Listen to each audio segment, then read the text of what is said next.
প্রশ্ন একটা যুবক ভাইদের পক্ষ থেকে একটা প্রশ্ন এসছে, আমি এটা নিয়ে সামান্য কথা বলবো। মাঝে মধ্যে বললে আবার হঠাৎ মৌলবী যারা আছে না, হঠাৎ মৌলবী যে লেখাপড়া ঠিক মতো করে না, বাংলা বই ফিরে ওয়াজ করে, ইউটিউব শরীফ শুনে শুনে ওয়াজ করে, এরা আবার আমার বিরুদ্ধে কিছু লাগে, পরে গিয়ে আবার ঠান্ডা হয়, গুগল শরীফ দিয়া দলিল দেয়। কি শরীফ এনকারের জন্য বলছি আর কি। আমি একবার একটা আলোচনা করেছিলাম, ওই যে অনলাইনে একটা ঘোষণা দেয়, জানি না এখানে ব্যবসায়ী ভাইরা যারা আছেন, ব্যবসায়ী ভাইরা যারা আছেন নিজের উপর নিবেন না, আমি কাউকে ইন্ডিকেট করে বলছি না, হ্যাঁ আসেননি, ব্যবসায়ী তো থাকবেই, যে আমার এই তেল কিনলে একটা টোকেন পাবেন, এই টোকেন অত তারিখে আমরা একত্রিত করে লটারি দিব, আমার এই তেল কিনলেই সেই টোকেন পেয়ে যাবেন, অত তারিখে পেয়ে যাবেন উমরা করার সুযোগ। একজন, যে কোনো একজনকে আমরা উমরায় নিব, অথবা দুইজনকে উমরা করার জন্য নিব। তেল ব্যবহার করুন, তেল ব্যবহার করুন, উমরায় যান। মানুষ তেল কিনতেছে যদি লাগিয়া যায়, যদি লাগিয়া যায়, এই মোটর সাইকেলের লোভে, ফ্রিজের লোভে, উমরা যাওয়ার লোভে তেল কিনতেছে ধুমছে, আর টোকেন সংগ্রহ করে পরে দেখা গেছে আয় হায় রে, নাম দেখি উঠলো না, কার নাম উঠবো, এগুলি ব্যবসায়ী যারা আছে ওই লাইনের তারা তো জানে কার নামটা উঠবো, এটার আলাদা পলিসি আছে, এগুলি আপনারা কইলে আবার কোন দৃষ্টিতে নিবেন আমি জানি না। হ্যাঁ, অনেক সময় যাকে দিয়ে বাছাই করা হয় তার মাথার এইখানে এটা নামটা আলাদা করে রেখে দেওয়া হয়, একটা কাগজ বা কোনো কিছু একটা সিস্টেম করে, অথবা শরীরে কোথাও রেখে দেওয়া হয়, লড়াই ছাড়া হঠাৎ করে বাবু করে এটা নিয়ে, অত এই হাতের ভিতরে ওইটাই যেটা বাছাই করা। দুর্নীতি দুই নম্বরই কত রকম আছে, এটা বাঙালি জাতির চাইতে বাইরের দেশের মানুষ বেশি জানে না।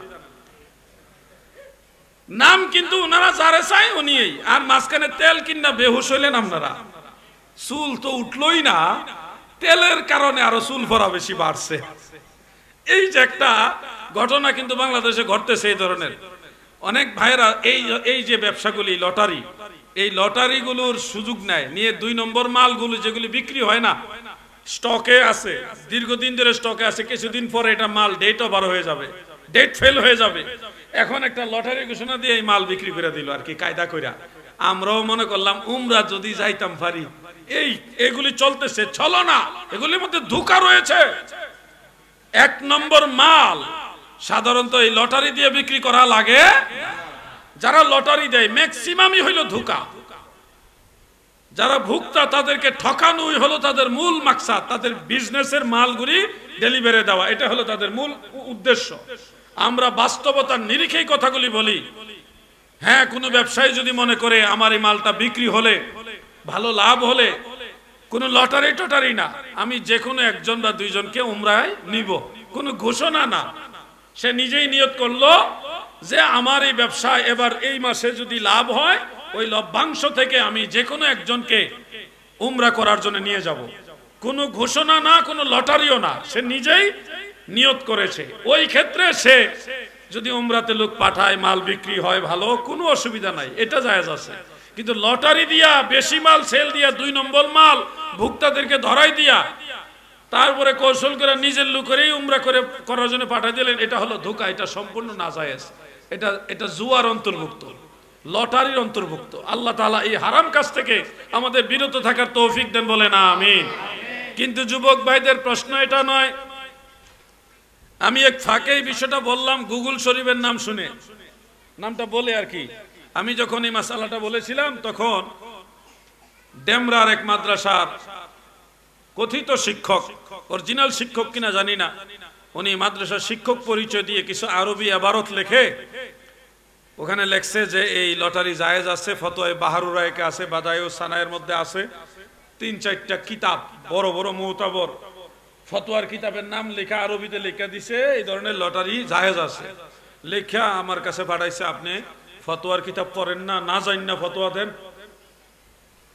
আমি আবারও দেখা কিতাবের নাম দেখা ফতোয়ে বাহরুর রায় একদম মারাত্মক বড় কিতাব, বাহরুর রায় একদম অনেক বড় কিতাব না, বাদায়ে সানায় অনেক প্রাচীন কিতাব।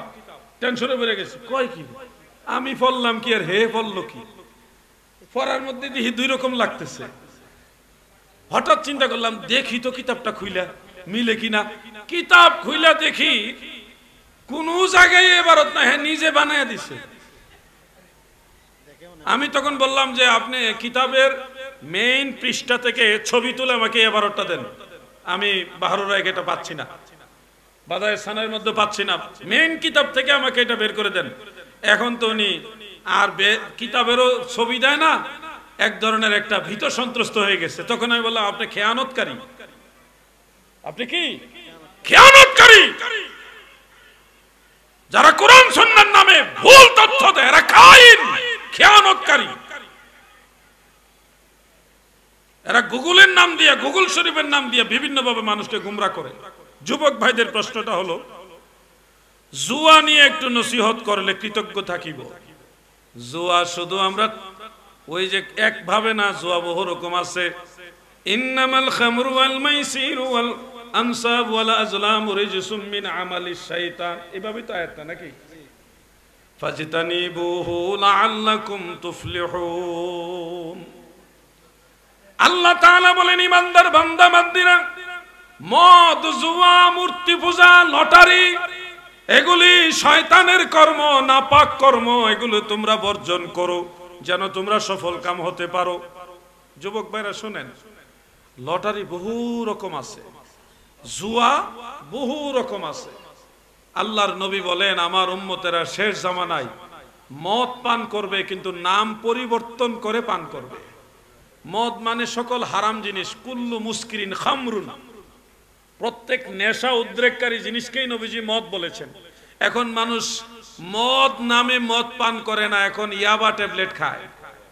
কি কথা ভুল বললাম নাকি? আরো জানে কি কি নাম আছে, ডান্ডি না মেন্ডি কি আছে না, এটি তো নামও জানি না, গাঁজা আছে। আমাদের অনেক তথাকথিত মারফতলা লোকেরা কয় গাঁজা খাওয়া হারাম, এটা কোরআন হাদিসে কোথাও নাই। তারে কেমনে বুঝাইবেন গাঁজা খাওয়া যে হারাম? কারণ গাঁজা খাওয়া হারাম সুস্পষ্ট ভাবে তো কোরআনে হাদিসে নাই। কেমনে আছে? কুল্লু মুস্কিরিন খামরুন, প্রত্যেক নেশা উদ্রেককারী জিনিস হলো খমর। খমর মানে মদ। এখন গাঁজা খাইলে কি নেশা উদ্রেক হয় কিনা? হয় না। আপনার না খাইছেন বুঝলাম, কিন্তু জানেন না, জানেন তো।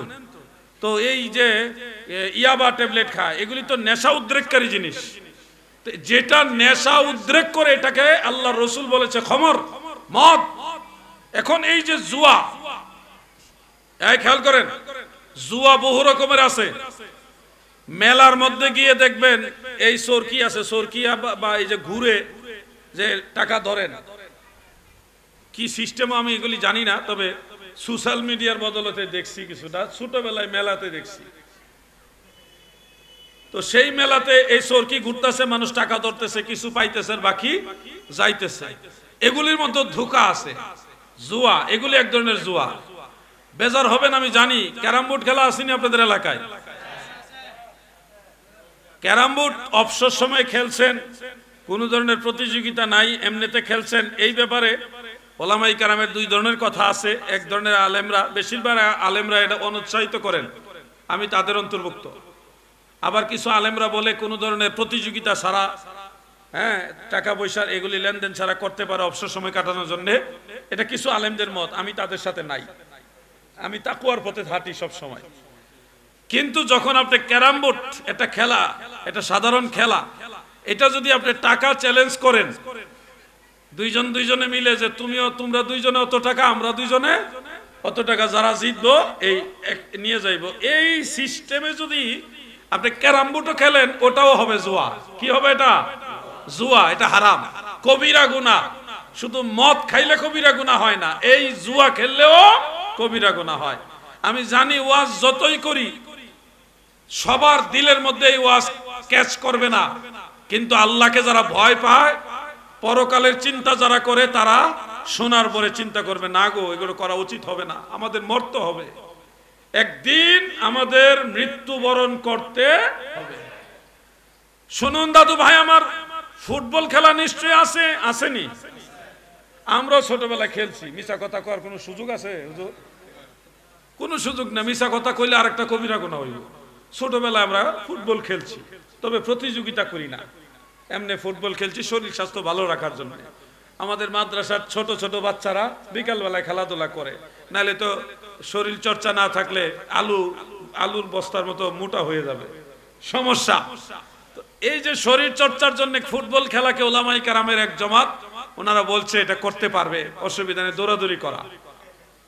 কিন্তু এই ফুটবল খেলাকে কেন্দ্র করে যদি মাঝখানে টাকা বা কোনো ধরনের পুরস্কারের প্রতিযোগিতা চলে আসে, তখন এটা হয়ে যাবে জুয়া। কি হয়ে যাবে ভাইও? যতই ওয়াজ করি আমি, জুয়া আমাদের সমাজে এমন ভাবে মানে পরিবেষ্টিত করেছে, ব্যাপকভাবে বিস্তার করেছে, সেটা একটা দুইটার একদিন দুই দিন ওয়াজ করে হঠাৎ করে শেষ করা যাবে।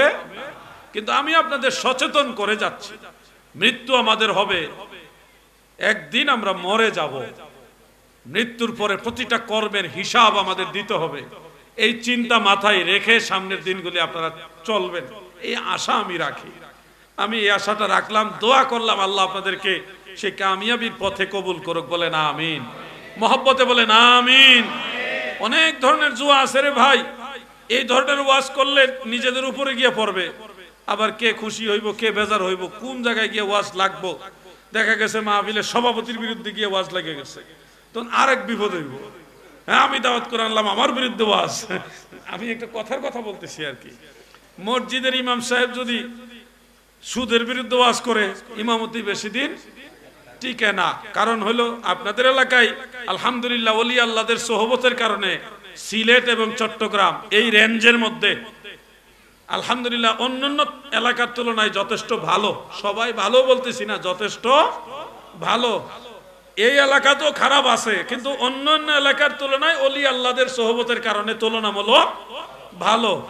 এমন অনেক এলাকা আছে মসজিদ কমিটির সভাপতি সুদখোর, ইমাম সাহেব সুদের বিরুদ্ধে ওয়াজ করলে সভাপতি খেপে, আবার সেক্রেটারি হইলো ঘুষখোর, চাকরি করে ঘুষ খায়, ঘুষের বিরুদ্ধে ওয়াজ করলে সেক্রেটারি খেপে।